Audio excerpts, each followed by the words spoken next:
somebody wanted something from Fox that certain cartoon shows were started in the first place. I mean, let's keep it real.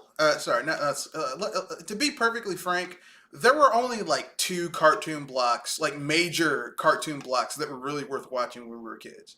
Uh, WB and Fox. well, whatever, because WB was later, like basically in the mid 90s, all of the big broadcasting companies started buying up local broadcasting stations. Because before then, you had local broadcast stations that would have their own cartoon blocks. That had like, which, I mean, most of the time it was like stuff that they didn't have to spend a lot of money on to license. So you'd have like old cartoons. You'd have like Woody Woodpecker and Popeye the Sailor and Merry Melodies and that stuff. no, Looney Tunes was expensive to license. It would be like stuff that was like it would be like Harvey Tunes, like second tier, third tier stuff that you just wouldn't really think about all that often. Like the Pink Panthers, stuff like that. Yeah. Thank you for now putting that song back in my head. It's a good song. I mean, it's Henry Mancini. If you're gonna have a song stuck in your head, you can't go wrong with Henry Mancini, because like Henry Mancini made the sound of a lot of our childhoods. Not our immediate childhoods, because I don't think most of us are in our 40s or 50s. But like when that stuff hit syndication, that was what we were watching. A cartoon, the Pink Panther, which is the most ass backwards cartoon ever. They made a cartoon based on a movie where they just took the title of the jewel that they were always stealing, the Pink Panther diamond. And then they said, hey, the opening of these always had us having this Pink Panther and a cartoon version of Inspector Clouseau trying to find the Pink Panther. Well, we'll make a cartoon about just the Pink Panther. And that was the Pink Panther. Quite the origin story. Yeah, but it was pretty good. Pink Panther was a pretty good TV show. Because basically, the interesting thing about the Pink Panther was in the original cartoon, the Pink Panther didn't talk, and he was kind of like doing like a Bugs Bunny type role where he would just come in and just mess stuff up. That was his thing. Or in short, he's the chaos, and Order is trying to clean up after him. Yeah, basically. Like one of the bits they do in the Pink Panther was they'd have the Inspector Clouseau cartoon character.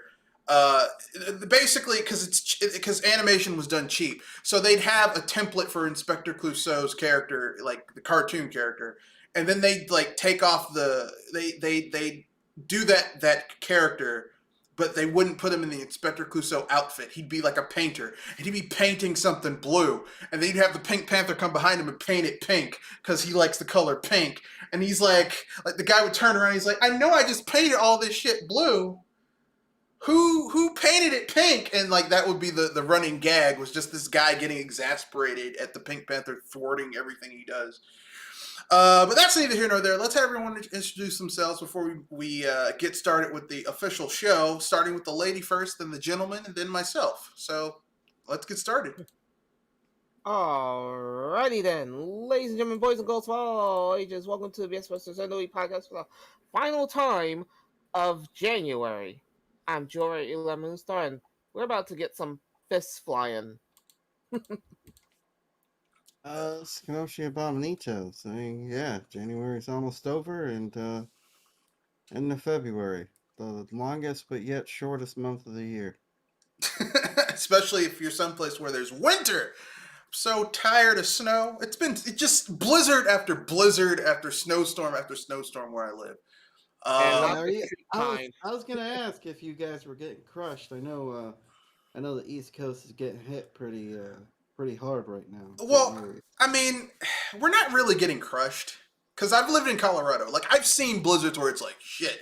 The problem is that most of the people who live here aren't from here, and they aren't used to snow. So, like, around here, if you hocked a wet loogie on I-95, which is a major highway north to south, major interstate north to south on the East Coast. If you hocked a wet loogie on 95 where I live, people would start slowing down because the pavement was wet. Which means it's worse when there's snow, ice, hail, any type of inclement weather. So, like, it's not that bad, but for around here, because so many drivers don't know how to drive in snow, it's bad. You get what I'm saying? Yeah, yeah. Oof. You know, if you're someplace where people know how to deal with it, and you have you know, your roadside service, your Department of Transportation, you know, snowplows are on point. Like the first blizzard we had of this year was January 3rd, um, the beginning of January, and it was New Year's weekend. And the fucking Department of Transportation people did not pre-treat the roads, so you basically had iced over roads, and by the time they started to plow the roads, it was too late. You had snow trucks getting caught in this shit, and it was like, I'm not going to get into it, but it was just not good. This is Mr. Red Fox, hating winter. Winter is my least favorite part of the year. It's always been my least favorite part of the year. Even though my birthday's in winter, I fucking hate winter. I always felt jealous of people who like had their birthdays in June, July, August. You know, like times when it's nice, when you can go outside and do shit. Like if you have your birthday in June, you can go to a theme park, you can have a picnic, you can have a barbecue. There ain't shit I can do February 7th that's outside if I live someplace where it's cold. I'm basically just like, well, let's go to a nice restaurant, let's go to a movie. Remember, Red, I have a birthday on that kind of month. Then So you understand the pain, don't you? Unless you live in the deep south. If you live in the deep south, like Florida or someplace that's near the equator, like Arizona, Mexico, New Mexico, Southern California. I was gonna say that I do live close to that kind of point, but I will say this: if you lived somewhere up north and have a birthday of that, at Oh, that it's same it's time even period, worse. Yeah, it's even worse. Yeah. your mileage is gonna really vary. It's even worse because I'm not going to say I've lived all over the U.S., but I've lived in Colorado. I have spent you know, multiple years abroad.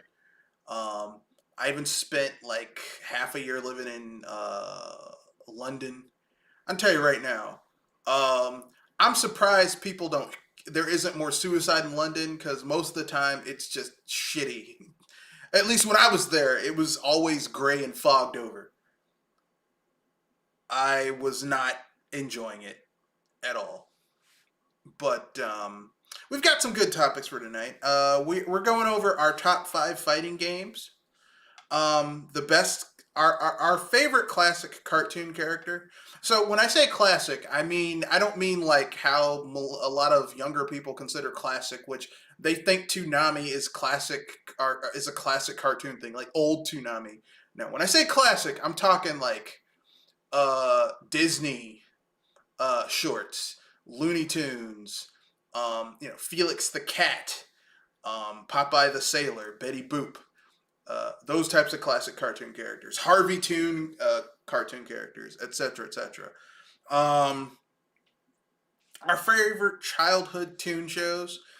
So this is where we're gonna move into the more what people would call modern classic cartoons. So you know, Toonami, pre-Toonami stuff, cartoon block type stuff, that type of thing. And finally, free topics. So I'll let Joel go first with our top 5 fighting games. Now, initially, this was going to be just 2D fighting games, but I was like, there's so many 2D fighting games, that list would be like 30, 40 games deep for all of us. And that's just too much. So it can include 3D as well. And you, if it's not an individual game in the series, you can say an entire series. So go ahead. Well, if anything, I do at least got three games to talk about, and for me, the bottom of it, or the honorable mention for me, would be Clay Fighter.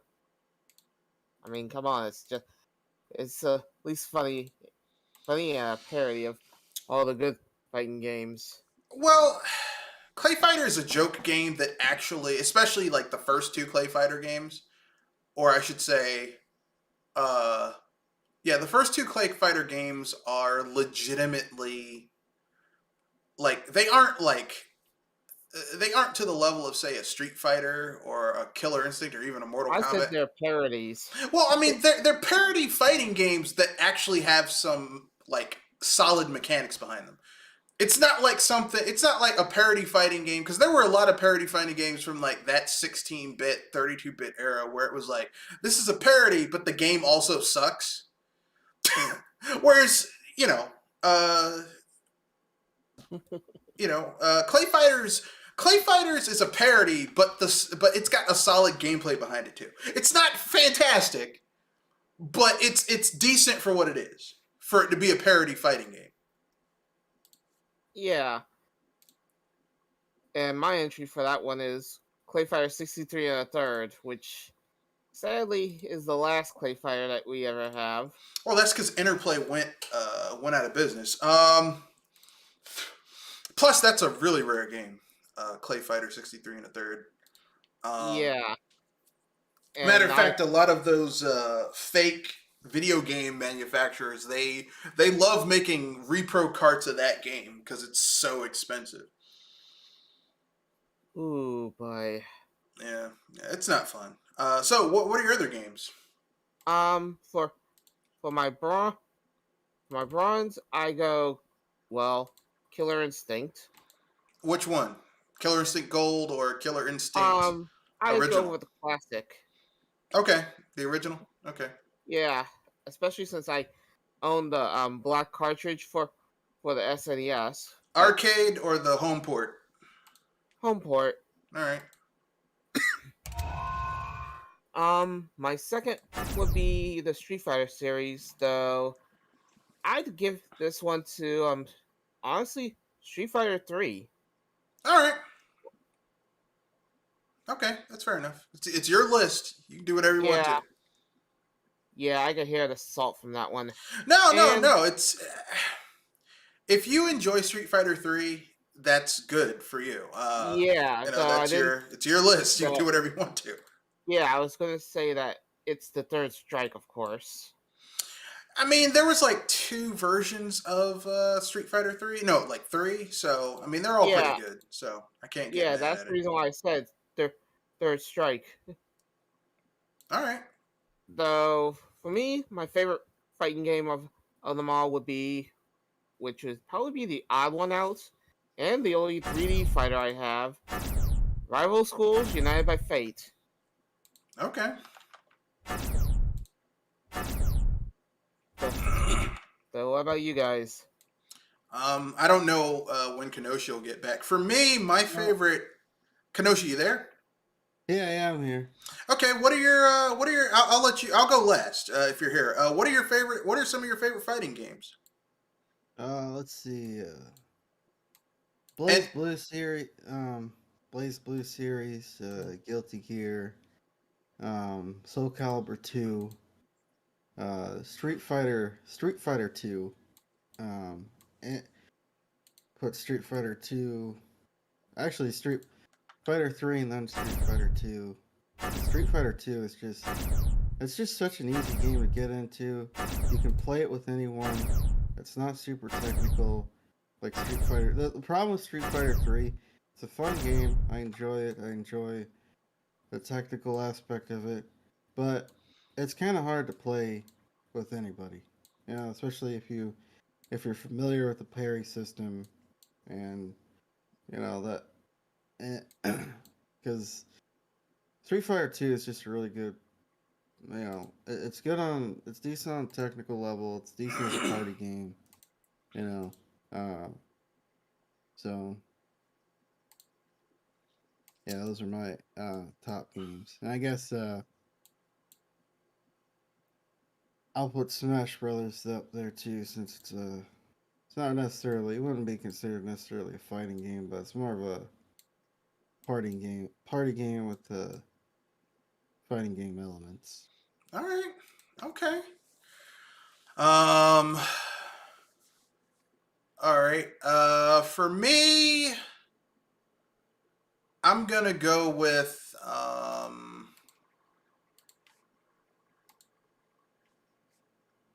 my top five. Initially, like I said earlier, I thought this was going to be just all 2D fighters, but the thing is that there's so many 2D fighters that it's just kind of like the list would be too long. So I just did top five fighting games. This is 2D or 3D. So for me, this is like, even though I'm doing like top five, these aren't like, depending on my mood, these could all be my number one. My number five is Garo, Mark of the Wolves, aka SNK. yeah, it's an SNK game. It's aka the Art of Fighting 10. Oh, sorry, Fatal Fury 10. I like this game. It has the smallest roster of all the Fatal Fury games, but it's the one where each character feels different. And it's just really well balanced for a fighting game. And I really like that. And sometimes when I want to play something that's not a Street Fighter clone or not strictly a Street Fighter clone and does its own thing, I pick that game up. My number four is Street Fighter 2, The New Challengers, which, I mean, basically to me is the definitive 16-bit Street Fighter 2 because it includes all the extra characters. It includes the boss characters. It has the turbo mode. It has the sound is great. It's just like, I mean, there are better 16-bit versions of Street Fighter 2. Like the Street Fighter 2, apparently for the 3DO, is like one of the best ports ever. But you have to. But if you don't have the little conversion cable for a Street Fighter 2 for an SNES controller for the 3DO, you have to use the 3DO's controller, which sucks. And if you're playing a fighting game, the controller matters. Like, you know, it's one of the few things where the controls really matter for a fighting game.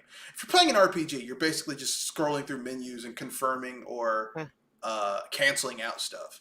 But for a fighting game, you really need tight controls. And if the controls suck, then everything else just kind of falls apart.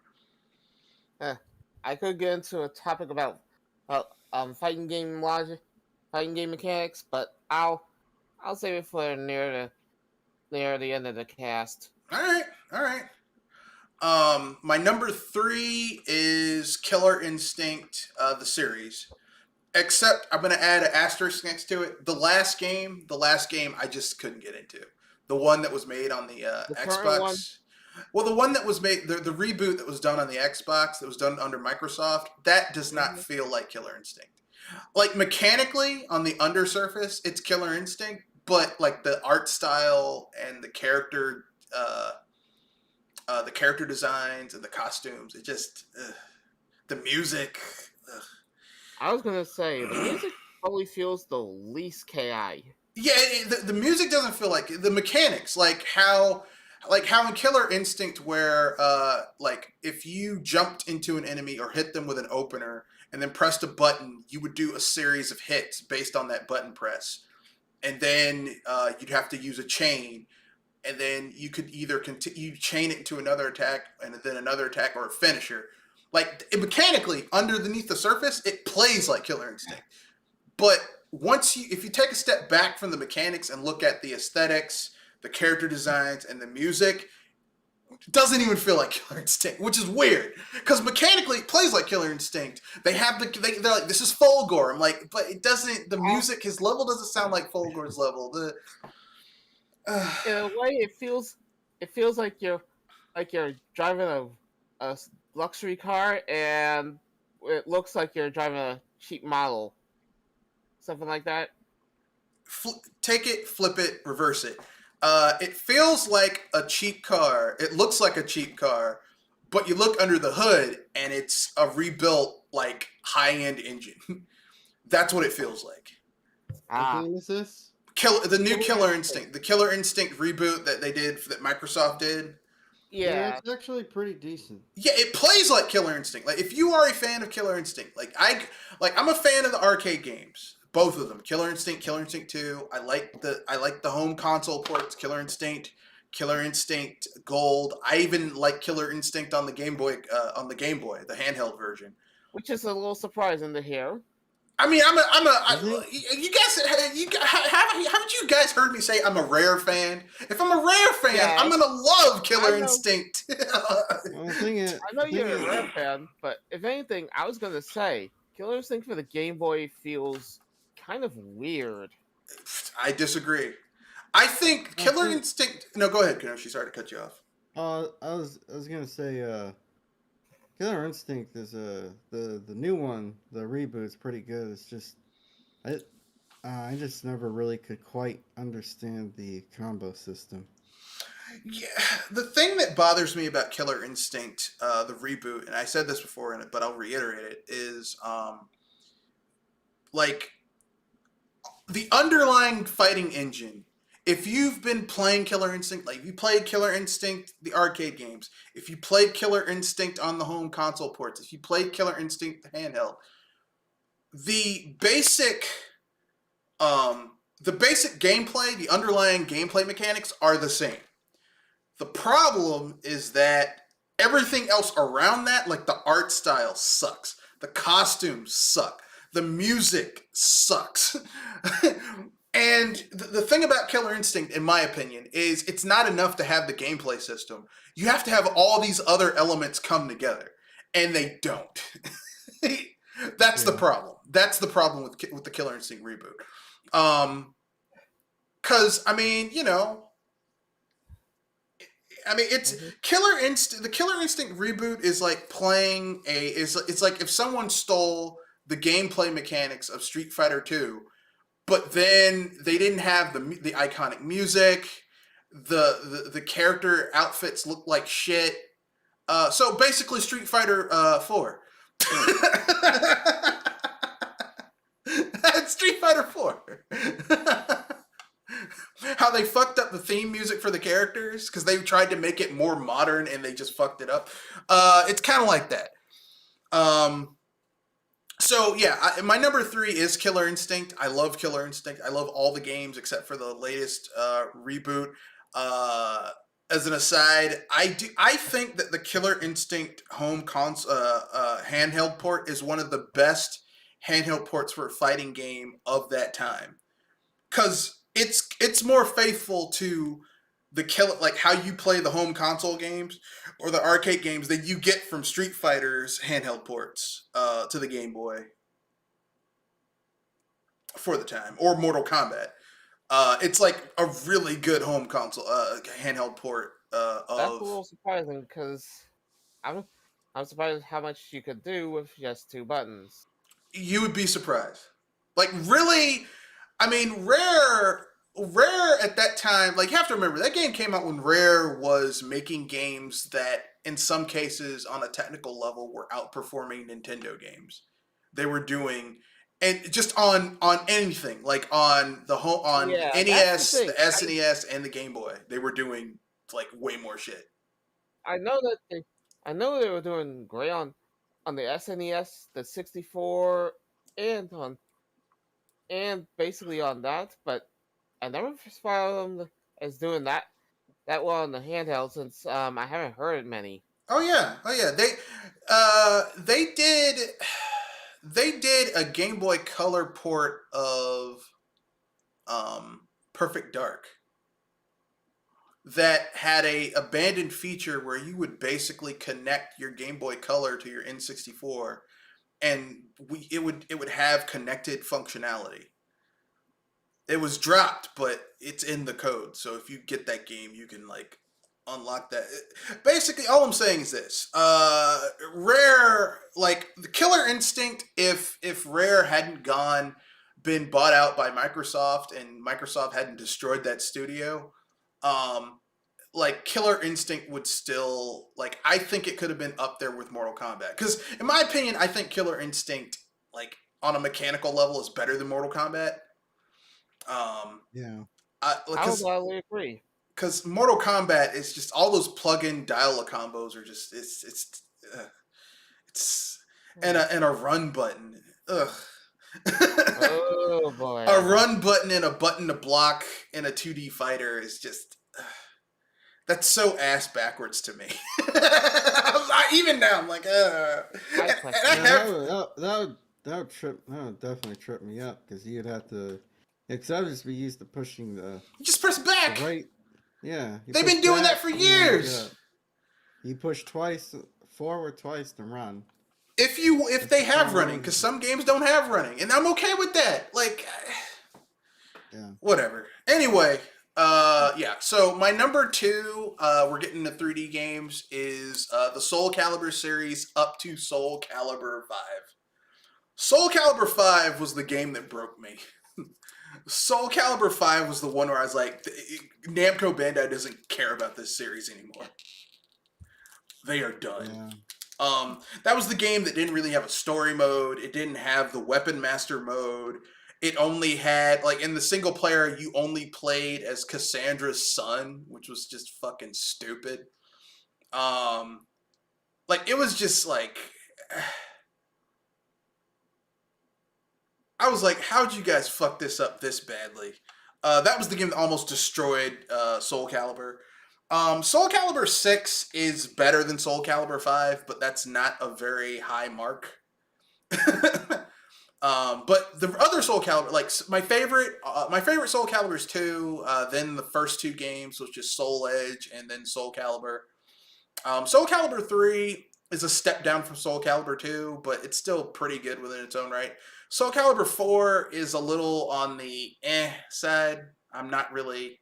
It's not terrible, but it's not as good as 3. It's like it's a step further down. And then you get to Soul Calibur 5, which is just like... Y'all just did not fucking care about this series. To say, they sank the boat. Well, it was missing so many features. It was like the Street Fighter 5 of the Soul Calibur series. And they charged people $60 for that game, and it was missing so much shit. I thought it was the 3D variant of Street Fighter that you're comparing them. No, you know how Street Fighter 5, you know how people were mad that Street Fighter 5 was missing all these features at launch? Like, it didn't have a single player story mode. It, like, certain characters were missing. The character, like, basic shit that has been a part of the series since the beginning was not there. Okay, I get where you're coming from. It's just that, if anything, I thought that Soul Calibur 5 would be more comparable to the 3D Street Fighter that they tried. No, it would be more comparable in terms of, I mean, maybe the fact that, Soul Calibur is a 3D game, but that's only in I was thinking of structure. how much of a mess it was. No. Like, I think the reason 3D Street Fighter didn't work is because, like, if you were to, like, okay, if Namco Bandai teamed up with Capcom and said, we're going to make a 3D Street Fighter, we're going to take these characters and then revamp how they play so that it works in a 3D space, I think they could pull it off. Because most of Namco Bandai's biggest games are 3D fighters. Like, Dead or Alive is a 3D fighter. Tekken is a 3D fighter. Soul Calibur is a 3D fighter. So they know how to do 3D fighting. Street Fighter's always been 2D. It doesn't really work in a 3D plane. Because no one's really translated those characters into a 3D space. But they've done it with other IPs, like Mario. Before Mario 64, no one had thought that you could translate Mario into a 3D space. Same thing with Legend of Zelda, same thing with Metroid Prime to Metroid. Metroid to Metroid Prime. Or Super Metroid to Metroid Prime, or just like the 2D Metroids to Metroid Prime, which is a 3D game. Like, no one had thought that, because I was one of those people. I was like, man, they're not going to be able to translate that shit over to a 3D thing. I played the demo of Metroid, the original Metroid Prime, and I was like, I played through, like, the beginning of the demo at a kiosk at Kmart, and I'm like, this shit sucks. And I walked away. I literally skipped 2 versions, the 2 iterations of that game. Everyone's like, man, you got to play this. Nah, 2D only. I was a 2D snob. But over time, I didn't start playing the Metroid Prime series until Corruption, and then over time I went back and I played the other ones. I'm like, this is actually really good. I still don't think Prime is the best game in the series. I think Prime is too much of a Super Metroid just in 3D, which the guy who was one of the major designers on it admitted that it's basically Super Metroid in 3D, which, Super Metroid I love, but it has some design issues with it that they carried over into Metroid Prime, the first Metroid Prime. But my number one fighting game, you could ask if I already have Street Fighter on the list and it's farther down there, my number one fighting game is actually Guilty Gear. The first Guilty Gear. And I'm going to say this. The most complicated of the fighting games, and yet it's your number one. What, Guilty Gear? Guilty Gear's not really complicated, though. Not really. Not the first Guilty Gear. Now, maybe later on, as they added more stuff. Here's why Guilty Gear is great. Because Guilty Gear has a great tutorial mode. So if you've never played Guilty Gear and you play through the tutorial, you can figure out how to use those characters and the systems and gameplay systems, stuff like that, in any iteration of the first Guilty Gear. Now, I'm pretty sure Arc System works. I'm pretty sure all of their 2D fighting games have good tutorial systems. I haven't really played BlazBlue enough. When I have played it, it was like versus mode, so I didn't have time to really dive into it. But I know Guilty Gear has a great tutorial system to get you used to how to use those characters. And even though there's characters who look like they're clones from each other, they aren't. They all play differently. Guilty Gear mechanically feels like if someone said, okay, we've perfected 2D fighting in Street Fighter 2. But how can we go further without making it too technical? And then they made Guilty Gear. And Guilty Gear is just everything you love about Street Fighter 2 without the complexity of Street Fighter 3. And, once you don't have to be an expert to feel like a badass in Guilty Gear. Which is great. If you're just slightly skilled, you can pull off some amazing combos and feel like you're a badass in Guilty Gear. It's like, and I love that. I love their games where I don't have to put in like tens of hours in order to know how to play it. Because I got other shit to do with my time. Yeah. Ooh. If I'm playing a fighting game, I don't want to put like hundreds of hours to have your fingers be turned into pretzels to master multiple characters. It's not even like competitive. I just want to be like, when you play a fighting game, you want to get like if a fighting game has like a roster of 12 characters, you want to be good with at least 3 of them to where you can play on a pseudo-competitive level with someone who wants to play the game.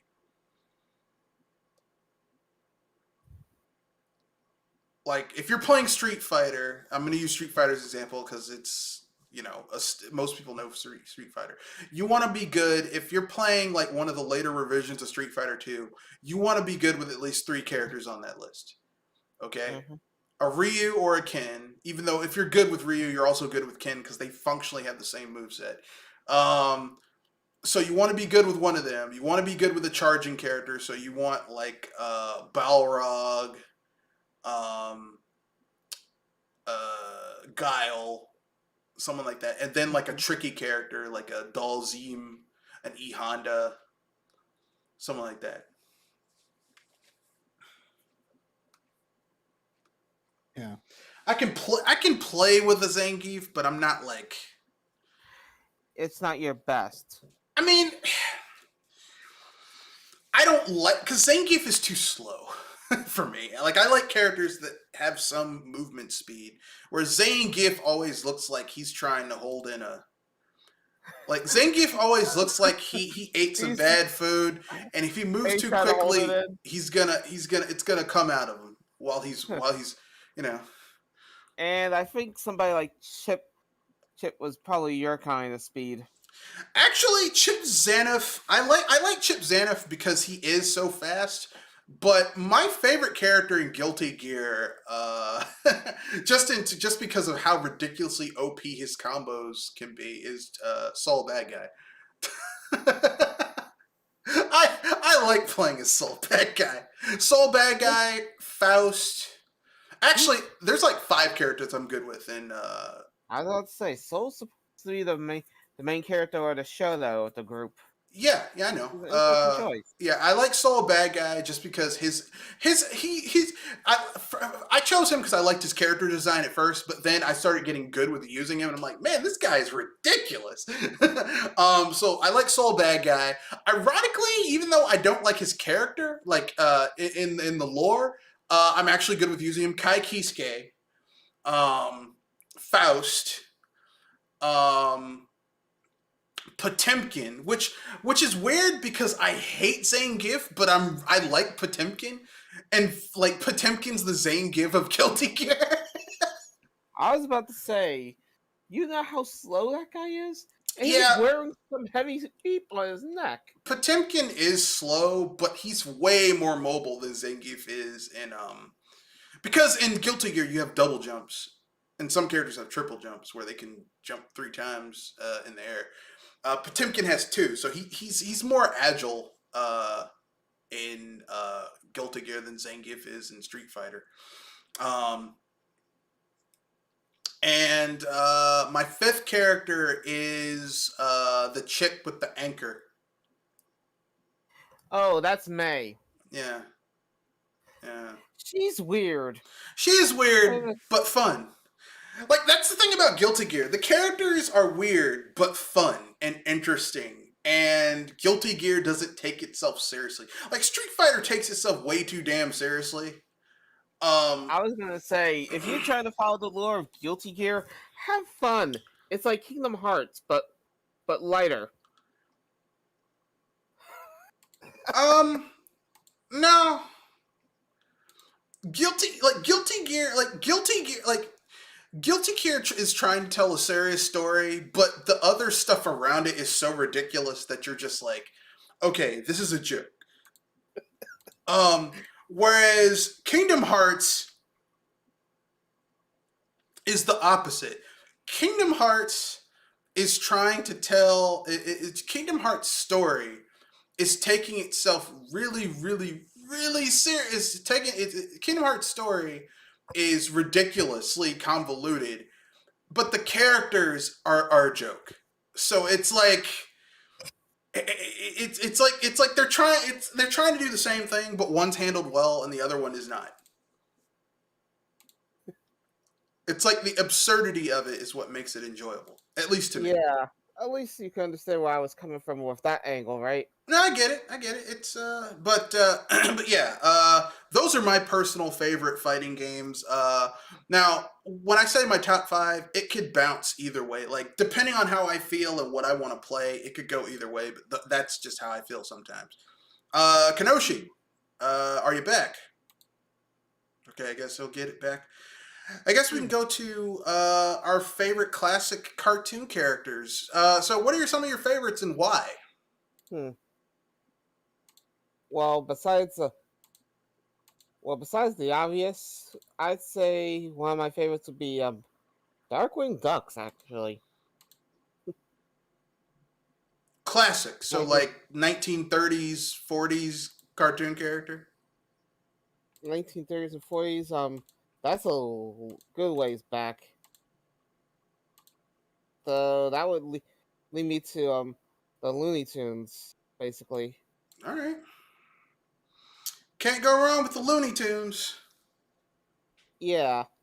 Though, if anything, I do wonder about some people raising an uproar about some of the stuff that happened on some of those cartoons. But then again, we live in an age where some of the cartoons had some very spicy stuff. Well, I mean, some of it was kind of messed up back in the day, but I mean that was the nature of the beast, you know. Yeah. Like That was just what was happening back then. Like you would have messed up stuff like that. That was just the way it was. I mean, I'm not excusing it. I'm not saying it's okay, but that's just the way it was. Um,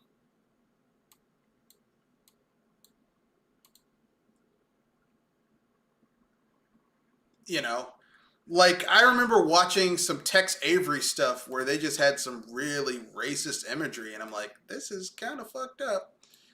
But or that's or highly sexualized actions, well, I mean, or ever wants of sexual action. You you know that ever famous wolf. yeah, but I mean, to be fair, animators are notoriously horny. I mean, that's something that even now animators are notoriously horny. I was gonna say, how many recent cartoons have that slip in? I mean, I mean, if you watch any cartoons, animators are notoriously horny. Like when they like if because I mean, unfortunately, and this isn't like me being like, oh my god, how dare there be female women doing X, Y, or Z, but unfortunately, for a lot of animators, a lot of the animators are men, and when you have men who are animating shit, they get horny. I mean, that's so you're gonna have a lot of you know Attention. you're just gonna have a lot of stuff that's like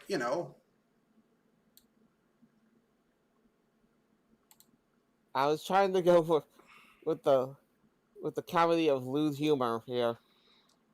I mean, that's just kind of that's just kind of like just what happens is that you're gonna have a lot of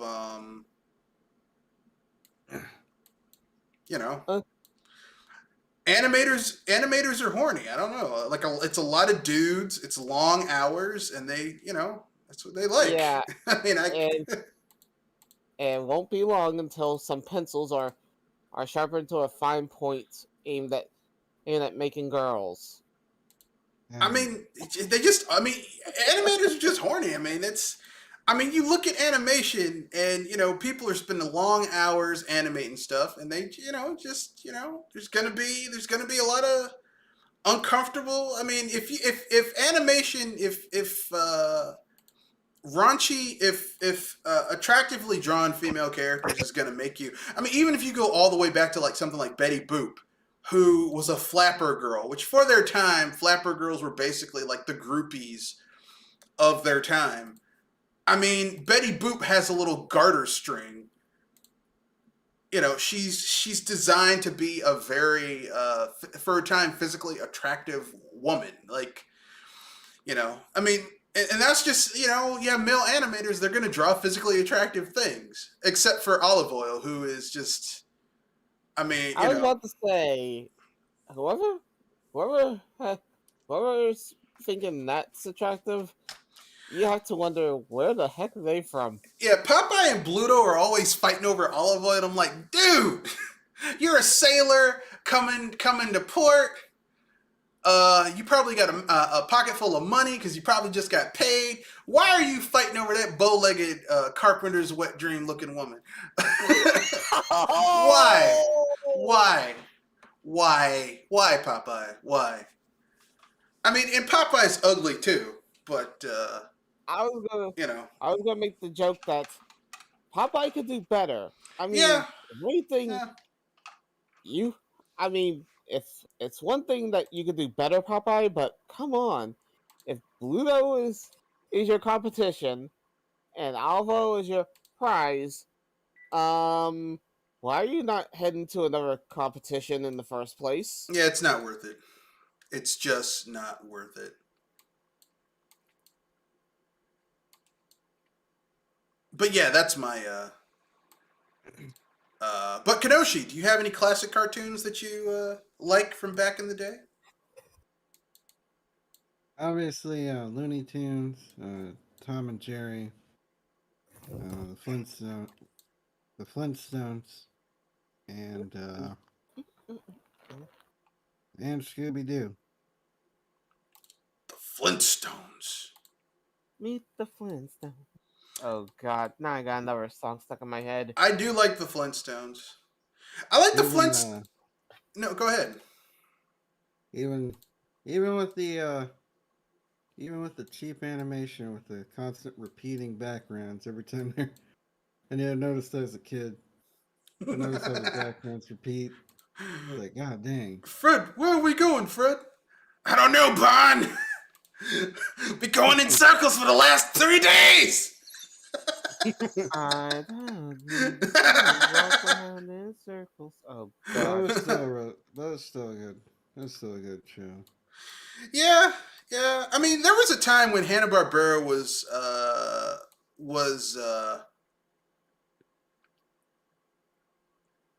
Was one of the Animation really expensive back then too, or well. I mean, sure. I mean, Yeah. it's always been kind of expensive. Well, it was a time issue. It also was a staff because you have to remember, like the Flintstones was one of the first primetime cartoons for its time.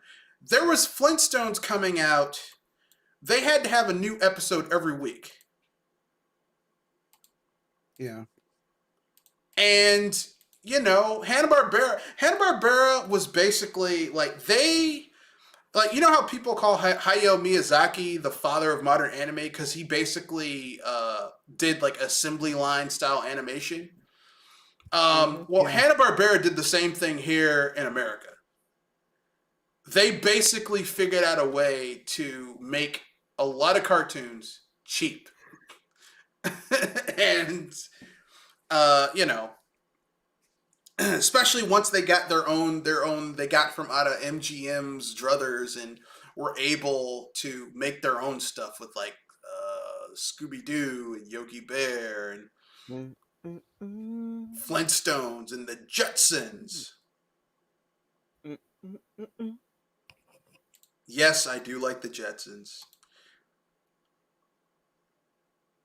Even It's though, also another good cartoon. yeah, Even though those guys are kind of the same, what the Jetsons and I, and the Flintstones, I'm not gonna say the Jetsons and the Flintstones are the same. There's subtle I said differences. kind of the same. Like you have the same feel with them. I mean, they're both about a family man doing family stuff, but I can't say that I won't say that they're the same because they really Like I don't said, they really don't feel the same. nah, they even I mean even as a kid, it always felt like two different shows. I didn't feel like it was the same. Watching, show Flintstones and show the Jetsons afterwards, I didn't feel like I was watching the same show. Yeah, the only thing I would say that makes them feel the same is that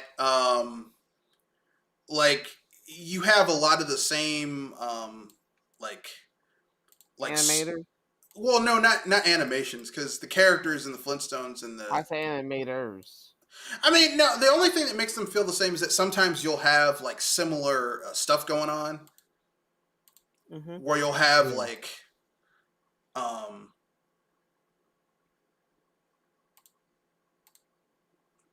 similar weird stuff going on like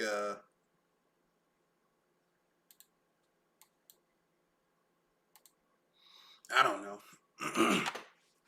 Like how can I put this? For me, the Flintstones and the Jetsons feel distinctly different because the big hook for the Flintstones was like Barn is always trying to scheme and scam to get over, and how he gets himself due to his own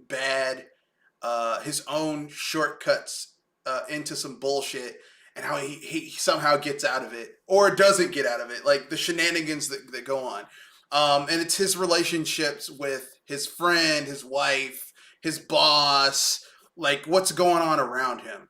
The Jetsons is more like George Jetson, like basically how like the hook for the Flintstones is basically how you have that whole like You know, like it's the Stone Age, so they don't have technology. They use animals for the technology. So like seeing like how they basically like they use like a TV remote. It's basically just like a little box that has a little pterodactyl in it, and they press a button. The pterodactyl comes and changes the channel. Like, and the pterodactyl's like, yeah, it's a living. Like seeing how they basically like the little like sight gags. The Jetsons was more like George Jetson, it's in the future, but they still have to deal with a lot of the same shit that we have to deal with, like, you know, like traffic, annoying bosses, you know, like your boss changes shit at the last minute. Like, it's just a lot of like, you know, it's like a lot of modern shit that we kind of take for granted. I don't really want to call it on the same level as, say, you know. Yeah. Yeah, I get you. But that's my own personal opinion. I could be wrong. But, yeah. So are there any other classic cartoons you guys are like, you know, this has never really... No one even talks about how good this is.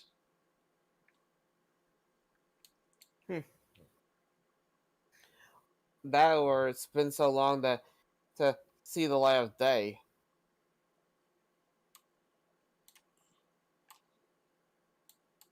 And I'd honestly say there's certain cartoons that really need some spotlight back on it, or maybe a reboot. But then again, its own show. I agree. My favorite old school cartoon that I just wish people would talk about more. You know, I wish people would bring back the Jetsons. I like the Jetsons.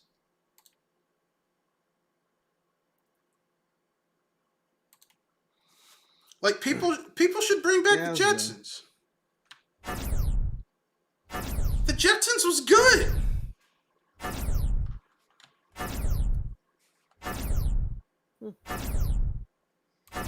Yeah. You know? Mm-hmm. Like it was like the Jetsons was legitimately a really good series, and I wish that they would bring it back. You know. I even like that little crossover they did between the Jetsons and the Flintstones. The Flintstones movie. Well, I think they also did like a normal cartoon where they like teamed up, but I thought it was just really kind of cool. Like I'm like, why don't these guys just, you know? I mean, like I think when Hanna-Barbera started copying the like Scooby-Doo over and over again is when it kind of went downhill. Mm-hmm. Like where everything was, it's like Jabberjaw, it's Scooby-Doo underwater. Josie and the Pussycats, it's Scooby-Doo, but it's an all-girl band. You know, it's like, come on, man. Funky Phantom, it's Scooby-Doo, but it's with a ghost. It's like, come on, man. Stop it. They recycled the same sound effects and music and characters. A lot of their shows. And characters. Character archetypes. Those Scooby-Doo clones were awful. Like, well, not all of them. Josie and the Pussycats wasn't bad. Jabberjaw actually wasn't bad either. But some of the other ones, like Funky Phantom, I'm like, there's no reason for this to exist. Funky Phantom, there's no reason for you to exist, Funky Phantom. You know, but what about the one with the talking car? I hated that. Yeah, that was Funky Phantom. That was Funky Phantom. That was Funky Phantom because it had like because there was the ghost, there was the Phantom, and then they had a talking car. It was like, why? Why? I even as a kid, I had a thing. You were like, this is bullshit. I mean, even as a kid, I was just like, I hated. If there was one cartoon trope I hated as a kid, were were anthropomorphic vehicles. Really? Yeah. Then you probably didn't like Knight Rider, did you? Oh. I loved Knight Rider as a kid. I mean, Knight Rider would have been okay because that was that was a robot. Yeah, it was a computerized car. Yeah, it was a computerized car, so I would have gotten over that. So you didn't like Herbie the Love Bug at all. You're like, man, fuck that movie. yeah, Herbie. Every time they played those like shorts on Looney Tunes with the talking planes, I was like, I'm good. Oh, really? Oh, wow. I didn't know that. I actually liked those because it was kind of interesting how they would basically like they had this one where this prop plane is he's trying to get a military contract, and his wife has a baby, and it's a jet, but he's a prop plane. He hates jets, but his son's a jet. And like he basically like there's this race between like the prop planes and the jets to see who's going to get a military contract. But he's like obsolete. He's like falling apart in the air. So his son flies him and like beats all the other airplanes, including the other jets, because he's like a little fighter jet. And like his wife, like, yeah, we got the contract. They want like 10,000. And his wife's like, John. And he looks, and she's like got all these lines of like little baby clothes because he's gotta have a lot of kids. I'm like, that's actually kind of funny. Like when it's done well, like the anthropomorphized inanimate objects can work, but I can understand when it's done poorly, it just sours the whole thing. Like Cars. Yeah. I was just like, Yeah, but Cars sucks. When I saw Cars, I was like, I have no interest in it. Yeah, but Cars sucks. Like, I mean, like, you're using the worst examples onto why you don't like something. It's like Star Wars, right? Like, if someone had never seen Star Wars when it was good, and all they were used to was Star Wars when it was shit, of course you're not gonna like Star Wars, because all you've seen is the bad shit. I mean, I guess, I do like Transformers. Yeah. But again, they're robots, so it's just, I don't know. Yeah, I get it. I mean, to everyone, to each his own. For me, one of my favorite classic cartoon characters is, I'm like, when it comes to classic, like, everyone's always going to say Looney Tunes. So, as a caveat, can we all agree that old school Looney Tunes was great? I'll say that it was a product of its time, but it was a good product. I mean, I'm not saying I don't like a lot of the propaganda cartoons, some of the casual racism, especially Tex Avery. Tex Avery, I remember when I was a kid and Cartoon Network used to have the Tex Avery animation show where they would showcase Tex Avery, and a lot of those cartoons, yeah, I was laughing my ass off, but in hindsight, I'm like, that's really fucking racist. It's really hard for me. I don't mind the Howling Wolf looking at red because, I mean, like, Tex Avery, his big thing was he liked having buxom 36, Coke bottle, hourglass-shaped female characters. That was his thing. And, that doesn't bother me. But, like, some of his sight gags were just, like, I'm like, over the top. That's really racist. You didn't have to do that.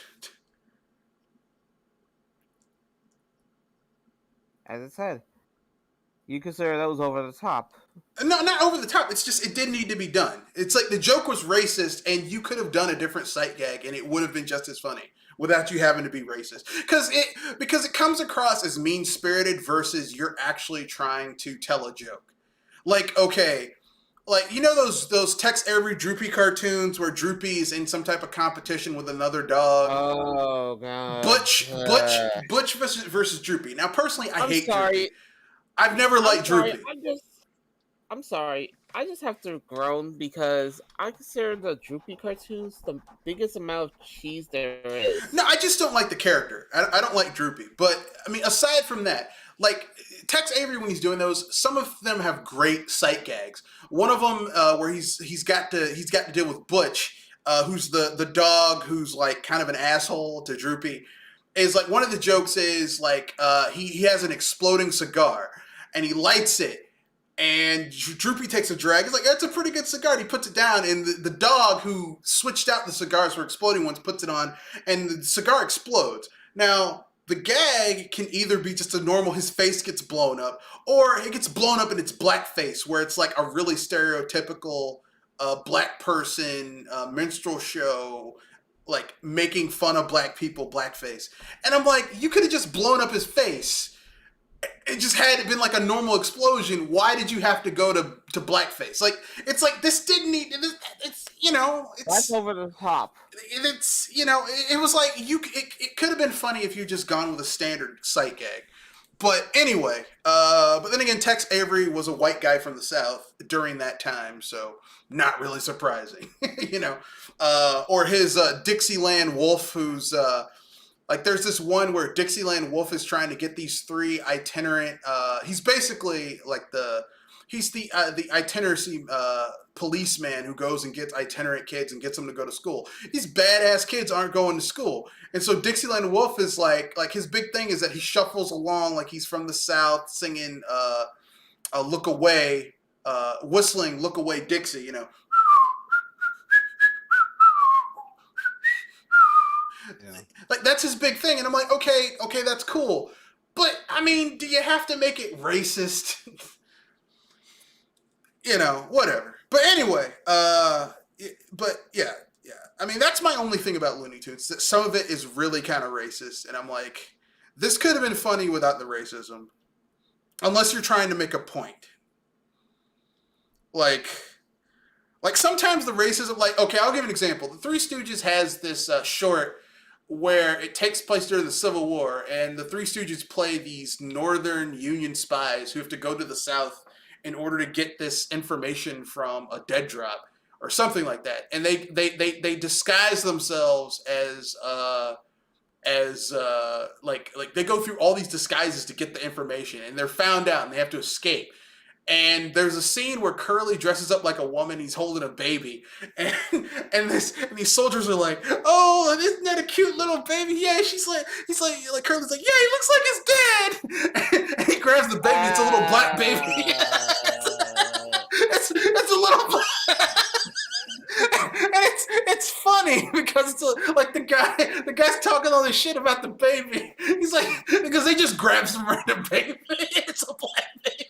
And that's funny because it's like, because if you know the subcontext of the raping and stuff of black people back during that day, and how you'd have slave masters with half white, half black babies on the plantation, like that's kind of funny.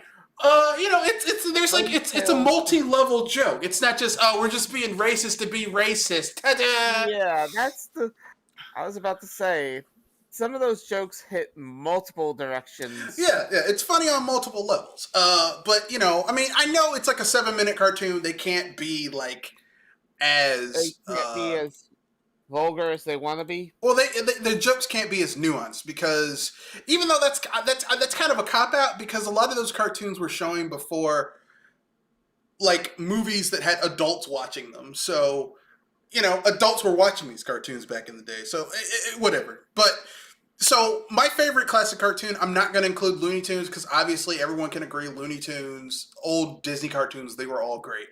I'm going to go with a little lesser known. I'm going to say I like Popeye the Sailor. I like Felix the Cat. I like Betty Boop. I even like, I know I said I was going to say, I like early Looney Tunes before they had their iconic characters, like early Bugs Bunny, who was called like something Hare, early Porky Pig when he was really, really fat and just liked to eat all the time. He's just a little fat butterball eating there all the time. The voice actor who would later do Daffy Duck, they used to have another character in Warner Brothers called Gabby Goat, and so basically hearing him talk, I'm like, oh, that's Daffy Duck. It's like, but it's Gabby Goat.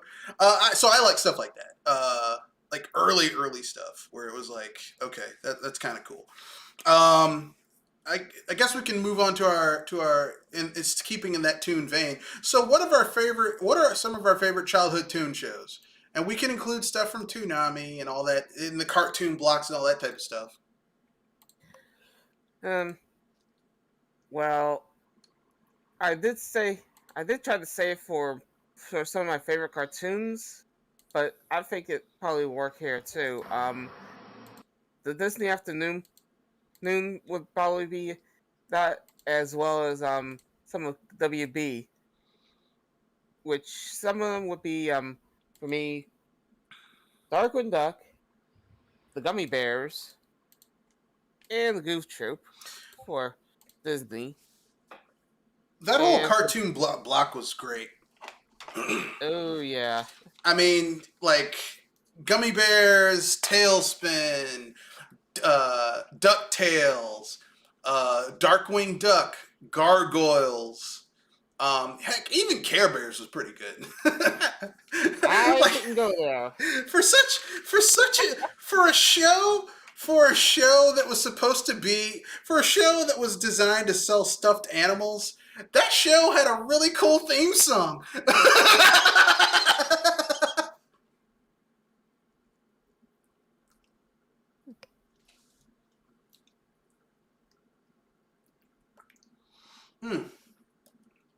But then again, I'm an audiophile, so for me, when I was a kid, if your show had a cool theme song, I'd give it a chance. If it didn't have a cool theme song, I'm just like, I can't. Kanoshi? Let's see. I see a lot of stuff on Toonami, like Dragon Ball Z. Yep. G Gundam. Then you got the Fox Kids stuff like Digimon. I don't remember seeing a ton of anime. Oh yeah, the Ninja Turtles 2004. That was a good show. Then we had also Cartoon Network. We had and then Nettie, Count Chicken. That was an interesting time because those shows are kind of weird. Oh yeah. Cow and Chicken was weird as shit. That was a weird show. Grim Adventures of Billy and Mandy. Yeah.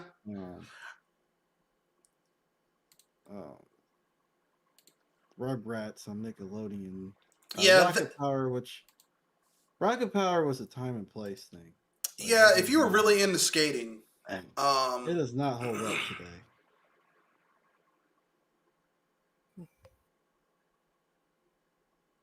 So,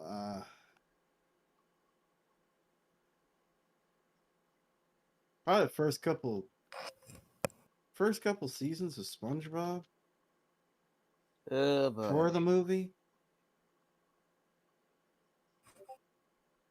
and yeah, that's probably basically about it. Cat Dog, I was kind of into.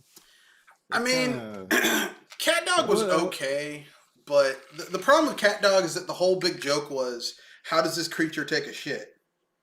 Yeah. Like, that was the joke. Like, how do they take a shit and where they come from?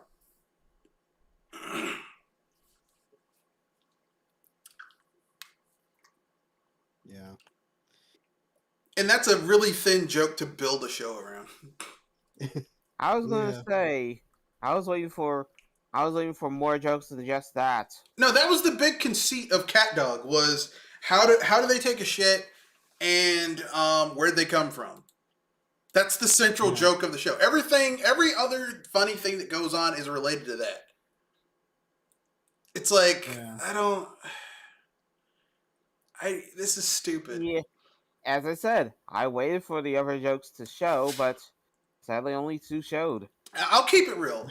There was a time when Nickelodeon had a really good cartoon block with stuff like Rocko's Modern Life.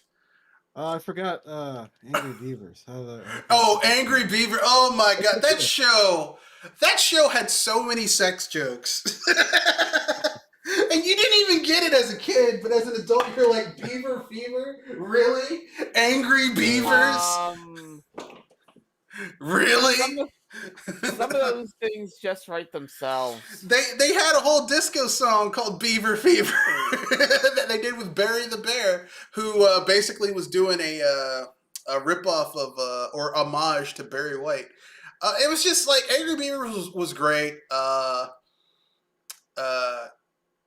Like I said, As I Rocco's said, Modern Life. some of that stuff just writes themselves. I know this isn't a cartoon, but I enjoyed it. All that. Yeah, all that wasn't a cartoon, but I enjoyed it. Like the first few seasons of all that, not like when they lost their original cast and they replaced them with all those other kids. I was like, I don't fucking care about you. Go away. Hey, that's what happens when new people show up. The old cast gets outshined. Well, the thing is like all that, like I don't know why they ever canceled all that, because all that was basically kind of like a kid version of SNL or Mad TV. Yeah, and remember Snick with some of those weird cartoons? Oh yeah, there was one really weird cartoon, the Chalk Zone. That was Chalk Zone. I actually enjoyed Chalk Zone. I liked it too. That show was so short-lived. But it was really good. Like Chalk Zone was really good despite being short-lived. Like I mean, I liked Rugrats. Rugrats was great until they added Baby Dill. Baby Dill fucked up the show. They're like, we need to give Tommy Pickles a little brother. Fuck. I was gonna make the joke that Dill did fill something. The BS quota. No, it wasn't that. The problem with Rugrats was, like I understand they were like, we can't keep them as babies forever, and we want to keep the show fresh, and so they added they fucking added a new character. Every time a show says we're keeping it fresh and they add a new character, it's fucked. I mean, they did the Brady Bunch with Cousin Oliver. Odd Parents with the little one. Yeah, that baby, their baby. Like basically, whenever they add a baby or a new relative, we're keeping it fresh. It's like, kill the cow when it's fresh. You know, don't let the cow live for too long, because then the meat goes bad. That's the problem with a lot of American television. It's like, especially American comedies, where he's like, we got to keep this going forever. We can't. Yeah, never and it goes on too long. Like I mean, and then they did All Growed Up, and I was like, they made some really bad decisions here. The special was interesting. That was a nice little what if episode that they did, and they should have just left it at that. But I mean, I liked Rugrats. I liked how Rugrats basically looked at some really serious shit from a little kid's perspective, a baby's point of view, like pre-toddler. Like how it dealt with like Chucky didn't have a mom because his mom died, and how it dealt with that bad fucking Angelica, who really they just get she just needed ass whooping. That's all it is. Oh yeah. You know, and how Phil and Lil were just like how they were always fighting against each other, but they loved each other because they were brother and sister. You know, but anyway, yeah. Rugrats was great. Real Monsters, also really good. Much better than it had any business being. But for me, my favorite cartoon series, I'm gonna do by 5-year epic. My favorite cartoon series when I was like a really little kid, obviously I'm of that age group. TMNT, the 80s version, the Real Ghostbusters, Voltron Force, Transformers, G.I. Joe. These are all shit I had toys for.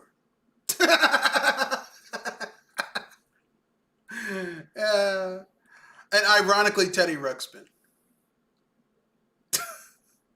Interesting last shot, though. Yeah, because I had the Teddy Ruxpin toy, and I'd listen to the tape that came with it, where he would sing to you so much that it broke. Yeah, I was a fiend for bears when I was a kid. Then in the early '90s, when Power Rangers came out, I did not get on the Power Rangers bandwagon. Because the niche that they filled, I'd already been a part of that before with TMNT. So in the '90s, I kind of got into like I started getting into like just continuations of the same thing. So in the early '90s, I was getting into stuff like Mummies Alive and Street Sharks, which was kind of and that's when I discovered the Disney Afternoon stuff, and I got into that. So that whole block, I just loved everything that was in there. And then the mid to late '90s is when Cartoon Network came about, and like the people. Do you guys remember Toonami before Tom came, where it was Moltar from Space Ghost? Oh yeah, I remember that. Yeah, that was quite a time back, but yeah. Yeah, and they had the weird, like the weird knockoffs from Johnny Quest cartoons from Hanna-Barbera. So like stuff like Herculoids and Birdman and Space Ghost and stuff like that. The Fantastic Four. Yeah. The Hanna-Barbera Fantastic Four. I'd watch stuff like that. Because this is before they got all those anime and shit on Toonami. This was like when they had stuff like that. And then, go ahead, I remember when I first saw anime. My first anime I saw was like, because I wasn't used to that art style. My first Sailor Moon. Oh yeah. What in the world is this? Well, you noticed like the limited animation style that they use, because they're penny pinchers when it comes to animation in Japan. Yeah. So I was like, this is so weird. But I'm getting into it though. It's weird, but I'm getting into it. Ironically, my first anime was actually the Real Ghostbusters, because even though that was a Western production, all of the art style and artwork was done by a Japanese animation studio. Oh wow. So I'm watching it, I'm like I only realized this after the fact. I'm like, why do I like this show so much? And then I realized, oh wait, yeah, all the animation, like a lot of the animation for the opening animation for Teenage Mutant Ninja Turtles, the '87 cartoon, that was done by a Japanese animation studio. Oh, wow. So technically, we've been watching anime a long ass time in America. But yeah. Really? Like 4C, Japanese animation studios done stuff for DC and stuff like that. Oh yeah. Batman the animated series, the fourth season, that was a Japanese studio. I mean, like all I'm saying is this. The animated cartoon blocks were great. Of course, if we're talking about Fox, we got to talk about their afternoon cartoon block, like the Amazing Spider-Man TV show and X-Men. Oh man, X-Men was great. X-Men, like people, like if you ever have a dude in the age group between 30 and 40 tell you they don't want to watch a fucking soap opera, but then they in the same breath tell you that they watched the X-Men animated series on Fox, that shit was a soap opera. people pretending like they died and coming back, a guy trying to get with a dude's wife but she doesn't want to be with him but he kisses her anyway. I mean, it was like, damn, this is a soap opera for kids. That was X-Men. A lot of that stuff that's the weird thing. I can't get into soap operas, but I can get into X-Men. It is a soap opera. Wolverine always trying to hook up with Jean. It's like, dude, she's married. She's fucking married. They went on a honeymoon and everything. Yeah, that's the thing. As I said, I can't get into other other soap operas, but it's somehow the X-Men that's the exception. Well, that's what they need to do in modern soap operas. They need to have a dude. They need to have the soap opera stuff, but then like when they have the fight with their evil brother who has the eye patch on, like he also his hand turns into a blade and they turn out to be mutants. It's like, oh wait, I can get into this. But I think there was a time when Fox had a really good afternoon animation block, but they kind of like that follow up to the Amazing Spider-Man sucked. Like Spider-Man 2099. Oh yeah. The one where he goes into the future. I'm like, this animation doesn't look that good. The he has the black and red suit. Well, in the 2099, like 2099 Spider-Man is a different character, but they wanted to keep Peter Parker, so he goes into the future and gets the suit. I'm like, this is just kind of ridiculous. Like even the Amazing Spider-Man wasn't really that good either, because they couldn't have a certain amount of violence, so Spider-Man never really did the stuff he really should have been doing, like he does in the comics. They're like, it's too violent. I don't know. So we're on to anything else, you guys? Any other cartoon shows you guys are like, this was really good and people should mention it or at least talk about it?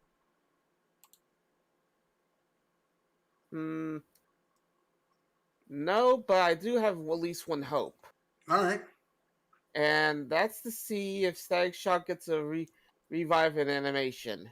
I mean, if they're smart, they'll do it, but it's Warner Brothers. They're kind of like,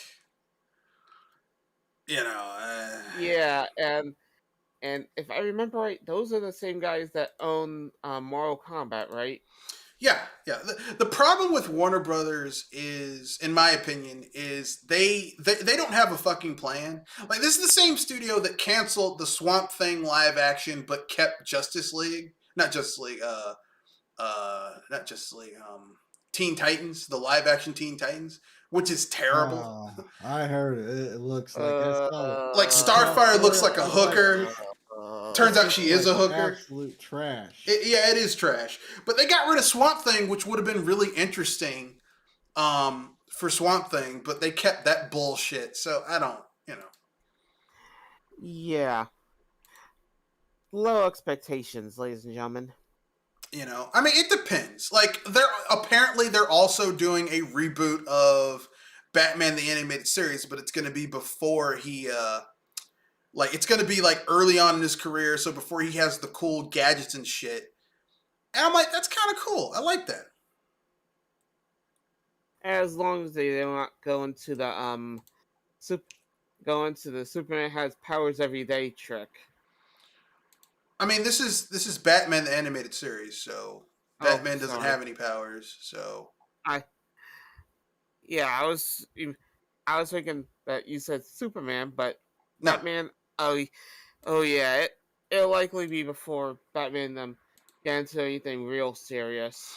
Well, it's early on in his career, so I mean, but they've got Kevin Conroy doing the voice acting. Bruce Timm is in the lead, so I mean that could potentially be good. The only caveat, the only asterisk next to that is that J.J. Abrams' name is attached to it too. So wait, who? Oh no! Please, yeah, that's lens flares. Well, it's animated, so you can't really do lens flares in animation. But I get what you're saying. Figure it out.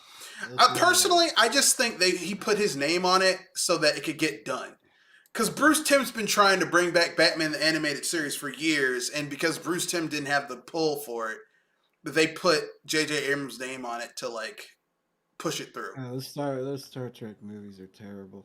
They are. The second one, I enjoyed the first one for what it was.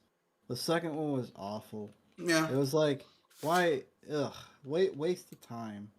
And then the third one was like, I don't know. The third one was kind of bad. The third one was kind of bad too.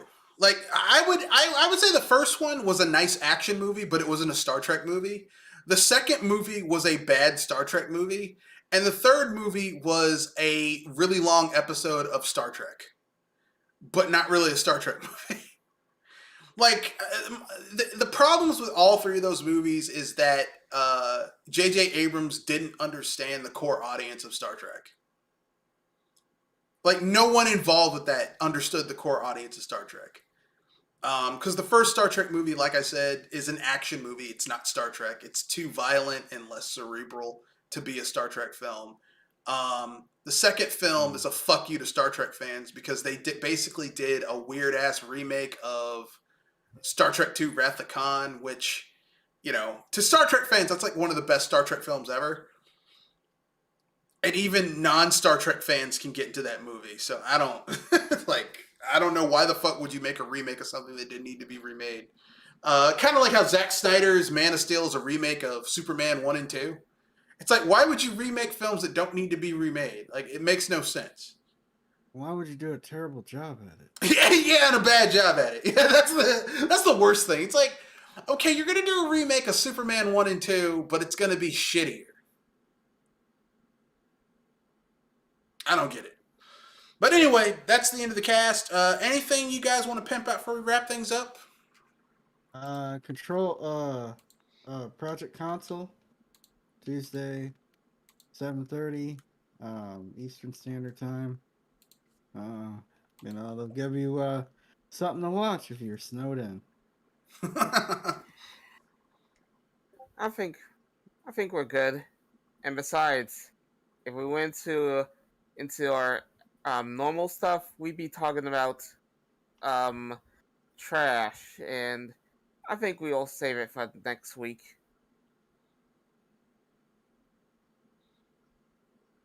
Okay. This is Mr. Red Fox, owner proprietor BS Busters. We're just this is the end of the cast. We have a podcast on this channel every Saturday and Wednesday, 7:30 p.m. to 9 o'clock p.m. Thank you for joining us. And we talk about video game based things. So with that being said, that's the end of the cast. Rate, comment, share, subscribe, and